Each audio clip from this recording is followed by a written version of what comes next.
Hello friends, welcome to pathway tutors. நம்ம இந்த வீடியோவில் இன்டெக்ரல்ஸ், இன்டெகிரேஷன்ஸ், ஆன்டி டெரிவேட்டிவ்ஸ், பிரிமிட்டிவ்ஸ் அப்படின்னு சொல்லப்படுற இன்டெக்ரல் டாப்பிக்கை தான் இந்த வீடியோவில் நம்ம பார்க்க போகிறோம். ஃபர்ஸ்ட் ஆஃப் ஆல், இன்டெக்ரல்ஸ்னால் என்ன? இன்டெக்ரல்ஸ் நான் ஏன் படிக்கிறோம்? இன்டெக்ரல்ஸ்க்கான ரியல் லைஃப் யூஸ் என்ன அப்படின்னு சொல்லப்படுற கேள்விக்கெல்லாம் இந்த வீடியோ ஒரு பதிலாக இருக்க போகுது. ஸோ இந்த வீடியோவை நீங்கள் ஃபஸ்ட் டைம் பார்க்க வந்திருக்கீங்கன்னா மறக்காமல் சப்ஸ்கிரைப் பண்ணுங்கள். புதுசாக ஏதாவது விஷயம் தெரிஞ்சுக்கிட்டீங்கன்னா லைக் பண்ணுங்கள். ஸோ வாங்க வீடியோக்குள்ளே போகலாம். இன்டெகிரேஷனாக சிம்பிளாக சொல்லணும்னா டோட்டல்னு சொல்லலாம். எதோட டோட்டல்? Total area. அப்படி இல்லைன்னா டோட்டல் ஸ்பீடு. அப்படி இல்லைன்னா டோட்டல் டிஸ்டன்ஸு.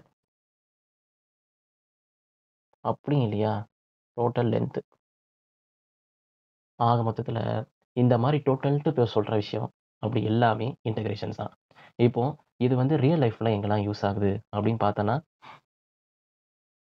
ஏரியா. ஏரியா நம்ம நார்மலாக ஏதாவது ஒரு கிரவுண்ட் வாங்கி போடுறோம். இப்போ அந்த கிரவுண்டு வந்து இப்படி இருந்துச்சுன்னா எல்என்டிபின்ட்டு சொல்லிட்டு முடிச்சு விட்ருவோம். அதே சர்க்கிள் மாதிரி இருக்குது அப்படின்னா 5r² சொல்லிடுவோம். அதே வந்து ட்ரையாங்கிள் மாதிரி இருந்துச்சு.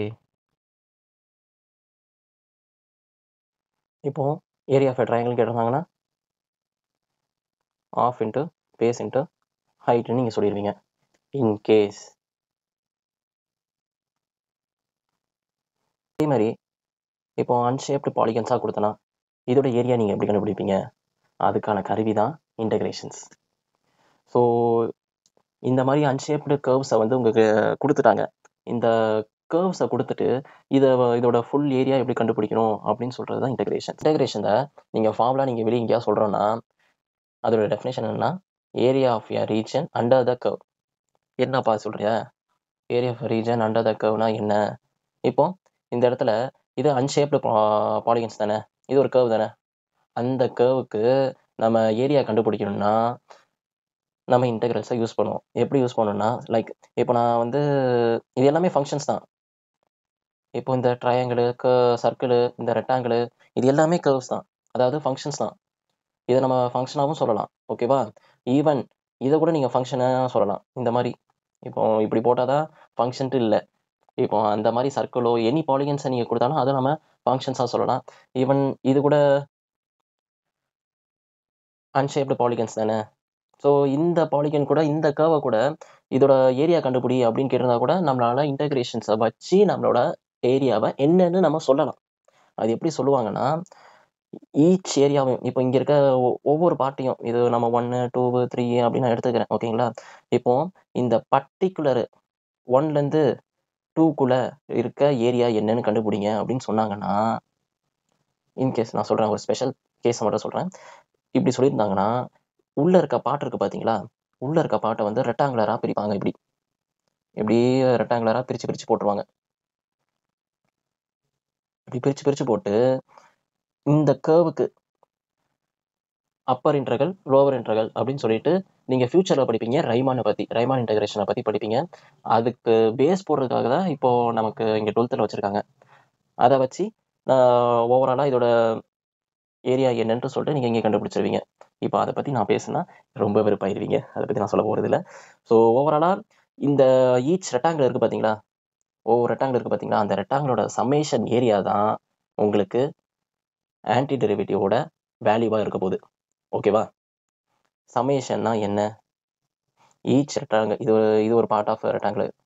இது 1ன்னு வச்சுப்போம், இது வந்து A1ன்னு வச்சுப்போம், இது A2ன்னு வச்சுப்போம், இது A3A அப்படின்னு சொல்லிட்டு எல்லாத்தையும் சம் பண்ணுறேன். Summation of each a i. ஓகேவா? எல்லா ரெக்டாங்கிளையும் நான் சம் பண்ணி கிடைக்க போகிற வேல்யூ தான் என்னோட டோட்டல் ஏரியாவாக இருக்க போகுது. ஓகேவா? ஸோ இந்த சம்மேஷனை தான் எக்ஸ்டெண்ட் பண்ணி, எப்படி இந்த சம்மேஷனை, இதை பேர் தான் சம்மேஷன் சொல்லுவாங்க. இந்த சம்மேஷனை தான் எக்ஸ்டெண்ட் பண்ணி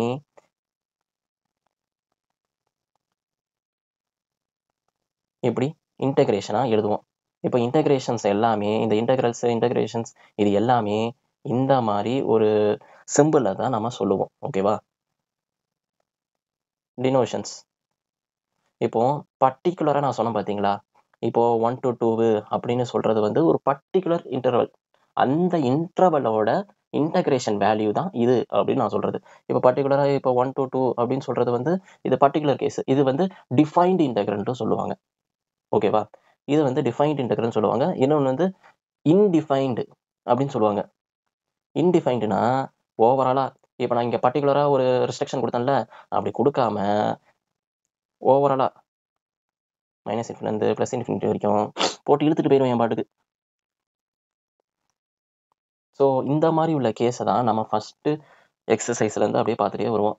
ஓகேவா? ஓவராலாக சரி. இப்போ இதுபடி அப்போ என்ன தெரிகிறது? இதை வந்து 2 விதமாக பிரியுது. அப்போ இன்டெகிரேஷன் ஆஸ் 2 டைப். என்னென்ன டைப்பு?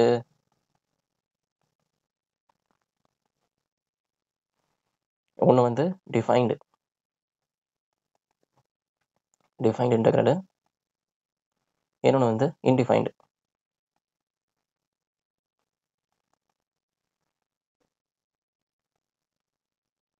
ஓகே. ஸோ ஓவராலாக இன்டகிரேஷன் தான் ஒரு ஐடியா தெரிஞ்சிருக்கும். சரி, இப்போ ரியல் லைஃப்பில் இன்டகிரேஷன் எங்கெல்லாம் யூஸ் ஆகுது? இப்போ உங்ககிட்ட ஒரு கார் இருக்குது, ஓகேவா? அந்த காரில் நீங்கள் வேகமாக ஓட்டுறீங்க.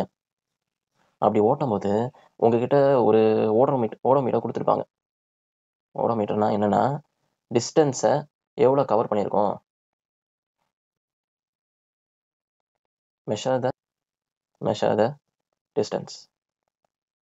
அதுதான் உங்களுக்கு சொல்லும் நான் இவ்வளோ தூரம் வந்திருக்கேன் அப்படின்ட்டு. இதே நீங்கள் இங்கே கூட பார்த்துருப்பீங்க, மெடிக்கல் ஃபீல்டில் பார்த்துருந்தீங்கன்னா, மெடிக்கல் ஃபீல்டில் நீங்கள் எல்லா இடத்துலையும் பார்த்துருப்பீங்க. ஏதாவது இந்த மாதிரி ஏறி இறங்கல பல்ஸ் மீட்டரோ சம்திங் ஏதோ பார்த்துருப்பீங்க. அந்த மாதிரி இல்லைன்னா அது பேர் என்ன, இசிஜி. அதில் கூட பர்டிகுலராக நம்ம பிரெயினோட நர்வ் சிஸ்டமோட பல்ஸை வந்து அது கரெக்டாக அக்யூரேட்டடாக இப்படி தான் இருக்கும் அப்படின்னு சொல்லிட்டு கிராஃபிக்கல் மூலியமாகவும் நீங்கள் பார்த்துருப்பீங்க. அப்படியும் இல்லையா, இங்கே ஹியூமன் பாப்புலேஷன்ஸ் இந்த இதுலேருந்து எவ்வளோ வந்திருக்கோம் அப்படின்னு சொல்லிட்டு அப்படியும் பார்த்துருப்பீங்க. இது டிஃபைன்ட் இன்டகிரலாக பர்டிகுலராக இந்த இயர்லேருந்து அந்த இயரில் எவ்வளோ பாப்புலேஷன்ஸ், ஈவன் நம்ம ப்ராஃபிட் ஆர் லாஸாக கூட இந்த மார்ஜினில் கூட பார்க்கலாம். ஸ்டாக் மார்க்கெட்டு திடீர்னு ஒரு கிராஃப் இப்படி வந்துட்டு இப்படி மேலே போயிட்டு திரும்பி இறங்கும்ல, பர்டிகுலராக இந்த ஒரு ஸ்டேஜில் மட்டும், அதாவது இந்த ஒரு நாள்லேருந்து 2 நாளுக்குள்ள 2 டேஸில் எவ்வளோ நடந்திருக்கு, ப்ராஃபிட்டா லாஸா அப்படின்னு சொல்கிறதுலாம் இந்த டிஃபைன் இன்டகிரலை வச்சு தான் அவங்க வந்து கன்சிடர் பண்ணுவாங்க. ஸோ இந்த மாதிரி பல விஷயம்லாம் இருக்குது. ஸோ அதை வந்து நீங்கள் எனக்கு என்னன்னு சொல்லி கமெண்ட் பண்ணுங்கள். ஸோ நம்ம டாபிக்குள்ளே இன்னும் போகலாமா? நான் ஆல்ரெடி சொல்லி இன்டகிரேஷன்னா is a inverse process of differentiation. டிஃப்ரென்ஷியேஷனோட இன்வெர்ஸ் ப்ராசஸ் தான் இன்டகிரேஷன்ட்டு. இப்போ நான் உங்களுக்கு ஒரு எக்ஸாம்பிள் கொடுக்குறேன். என்னென்னா, நீங்கள் ஆல்ரெடி சைனை டிஃப்ரென்ஷியேட் பண்ணால் என்ன வரும்? கோஸ் வரும், காஸ் எக்ஸ்ன்னு வரும். ஓகேவா? இதுதான் உங்களுக்கு எக்ஸாம்பிளாக வச்சுக்க போகிறேன். இப்போ சைனை டிஃப்ரென்ஷியேட் பண்ணால் காசு வருது. ஓகேவா? இப்போ சைன் எக்ஸு இதை டிஃப்ரென்ஷியேஷன் பண்ணுறேன், எனக்கு காஸ் எக்ஸ் வருது. அதோட இன்வெர்ஸ் பார்ட் என்ன? இன்வெர்ஸ் பார்ட்னா இவனை நான் இன்டகிரேட் பண்ணால் எனக்கு இவனே கிடைக்கணும், அதுதானே? நான் போகிறது அது அப்படியே திருப்பி எனக்கு திரும்பி வரணும், அதுதான் விஷயம். இப்படி எனக்கு கிடைச்சிச்சுன்னா அதுதான் என்னோட இன்டகிரேஷன்ஸ்னு சொல்லுவேன். இது வந்து ஆன்டி டெரிவேட்டிவ்ஸ்னு சொல்லுவேன். இதே வந்து சில இடத்துல உங்களுக்கு கான்ஸ்டன்ட் மிஸ் ஆகும். ஒரு சில இடத்துல இப்போ நான் வந்து ஒரு வேரியபிள் கொடுக்குறேன், x² + 2 அப்படின்னு கொடுக்குறேன். இதை நான் டிஃப்ரென்ஷியேஷன் பண்ணால் என்ன வரும்? 2xன்னு நீங்கள் சொல்லிடுவீங்க ரொம்ப ஈஸியாக. பட் ஆனால் இங்கே இருக்க கான்ஸ்டன்ட் என்ன ஆகுது? டிஃப்ரென்ஷியேஷன்னா அதோட டிகிரியை வந்து குறைக்குது, ரெடியூஸ் த டிகிரி. ஓகேவா? இப்போ இங்கே அதே விஷயத்தை தான் பண்ண போகிறேன். இதை பார்க்கும்போது இங்கே 2 டிகிரியாக இருக்கிறது வந்து எனக்கு என்ன ஆகுதுன்னா டிகிரி அப்படியே குறையுது. அதே இன்டகிரேஷன்ஸில் அந்த டிகிரி அப்படியே ஏற்றி விடும். ஓகேவா? இன்க்ரீஸ் த டிகிரியை இன்க்ரீஸ் பண்ணும். இது வந்து இன்க்ரீஸிங் சிம்பிள். ஓகேவா? அப்போது இன்க்ரீஸ் பண்ணுறேன்னா அப்போ என்ன ஆகுது? 2 x² வருது. அப்போ x² நான் இங்கே ஏற்றிக்கிறேன்னா, அதாவது 1 + 1 டிகிரியாக 1 டிகிரி ஏறுது. அப்படி ஏறும்போது கீழே என்ன பண்ணுவோம்னா இன்டகிரேஷன்ஸில் இங்கே என்ன கிடைக்குதோ, உங்களுக்கு என்ன டிகிரி இங்கே கிடைக்குதோ அதை நான் இங்கே கீழே டினாமினேட்டர் எழுதுவேன். அப்படி எழுதும் போது 2 கேன்சல் பண்ணிடுவேன். ஓவராலாக எனக்கு ஃபைனல் அவுட் போட்டு x2 டிகிரின்னு கிடச்சிருச்சு. பட் ஆனால் இந்த +2 எங்கே போனா தெரியல. ஏன்னா டிஃப்ரென்ஷியேஷன் பண்ணும்போது அதோட டிகிரி குறைஞ்சிருச்சு. இன்டெகிரேஷன் பண்ணும்போது எனக்கு திரும்பி அதே வேல்யூ கிடைக்கணும். அப்படி கிடைக்கணும்னா நான் என்ன பண்ணுறேன்னா +c இங்கே நான் ஆட் பண்ணிக்கிறேன். இங்கே +c நான் ஆட் பண்ணுற விஷயம் வந்து என்னன்னா ஏதோ ஒரு ரியல் நம்பர் உள்ள கான்ஸ்டன்ட். இங்கே சின்னு சொல்கிறது வந்து ரியல் நம்பரில் இருக்கிற ஒரு கான்ஸ்டன்ட். ஓகேவா? அதை பொறுத்து இருக்கு. இது எல்லாமே டிஃப்ரென்ஷியேஷன் கேர்வில் தான் பேசும், இன்டகிரேஷன்லையும் கேர்வில் தான் பேச போகிறோம். ஓகேவா? இப்போ இன்னும் ஜென்ரலைஸ்டாக வரலாம். எப்படின்னா இஃப் d/dx ஒரு ஃபங்க்ஷன் கொடுக்குறேன். ஒரு ஃபங்க்ஷனை நான் டிஃப்ரென்ஷியேஷன் பண்ணும்போது எனக்கு ஸ்மால் f(x) கிடைக்குதுன்னு நான் வச்சுக்கிறேன். இதை நான் என்ன பண்ணுறேன்னா தென் வி ரைட் இதை நம்ம இன்டகிரேட் பண்ணுறோம். எதை இன்டகிரேட் பண்ணுறோம்? இந்த ஸ்மால் f(x) நான் இன்டகிரேட் பண்ணுறேன். இன்டகிரேஷனுக்கு நம்ம என்ன சிம்பிள் சொல்லியிருந்தோம்? இப்படி நம்ம சொல்லியிருந்தோம்ல. இப்படி நான் பண்ணும்போது எந்த வேரியபிள் வித் ரெஸ்பெக்ட் நம்ம சிம்பிளே எழுதுவோம். எந்த ஃபங்க்ஷனை வச்சு? இந்த ஸ்மால் f(x) வச்சு. அதோட இதை வந்து இன்டகிரேஷன் சொல்லும்போது இந்த இன்டகிரேஷன் வித் ரெஸ்பெக்ட் டு இந்த வேரியபிள் அப்படின்ட்டு. இப்போ இந்த dxன்னு சொல்கிறது வந்து வித் ரெஸ்பெக்ட் டு வேரியபிள். இங்கே எதோட வேரியபிள் கொடுக்குறோம்? dx, அதாவது எக்ஸை பொறுத்து, அந்த வேரியபிளை பொறுத்து நான் இங்கே வந்து இன்டகிரேட் பண்ண போகிறேன். ஓகேவா? அப்போ இங்கே என்ன இருக்குது? இதான் எக்ஸு. எக்ஸுன்னு சொல்கிறது வந்து அந்த வேரியபிளை பொறுத்து நான் வந்து இன்டகிரேட் பண்ண போகிறேன். இதை வந்து இன்டகிரண்ட்னு சொல்லுவாங்க. ஓகேவா? ஓவராலாக சொல்லணும்னா இதை வந்து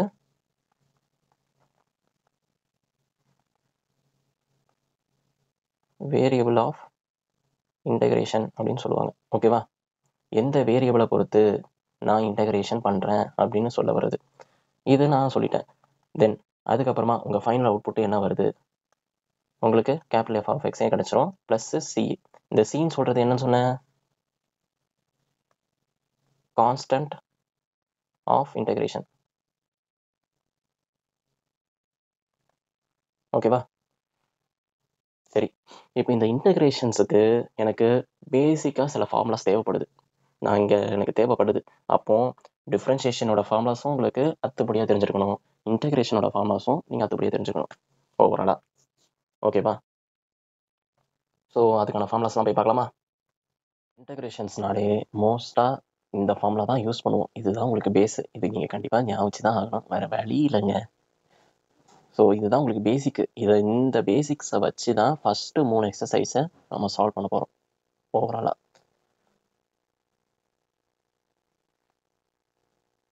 ஸோ இதை அப்படியே பொறுமையாக நோட் பண்ணிக்கோங்க. நோட்ஸ் எடுத்துக்கோங்க. இது கன்ஃபார்மாக தேவைப்படும். ஸோ மறக்காமல் ஞாபகம் வச்சுக்கோங்க. ஓகேவா? அதுலேயும் இதில் ஃபஸ்ட்டு ப்ராப்ளத்தில், அதாவது ஃபஸ்ட்டு ஃபார்முலாலே ஒரு விஷயம் இருக்குது. n வந்து நாட் ஈக்குவல் டு -1 இருக்கணும். காரணம் என்னென்னா, இன்கேஸ் என்னோட வேல்யூ வந்து உங்களுக்கு -1 வந்துருச்சுன்னா, இந்த இடத்துல -1 இருந்துச்சுன்னா டினாமினேட்டர் வேல்யூ வந்து 0 ஆயிரும். அப்போது எனிதிங் பவர், அதாவது எனி a டிவைடட் பை 0 வந்து உங்களுக்கு அன்டிஃபைன்டாக போயிடுமா. ஸோ அதனால் என்னோட வேல்யூ வந்து எப்போவுமே -1 இருக்கக்கூடாது. எக்ஸாம்பிள் என்ன சொல்லிக்கலாம்? x பவர் -1 எடுத்துக்கோங்க. இது நீங்கள் இன்டெகிரேட் பண்ணனா இன்ட்டு dxன்னு போட்டிங்கன்னா, இதை இன்டெகிரேட் பண்ணால் உங்களுக்கு என்ன வேல்யூ கிடைக்கும்னா,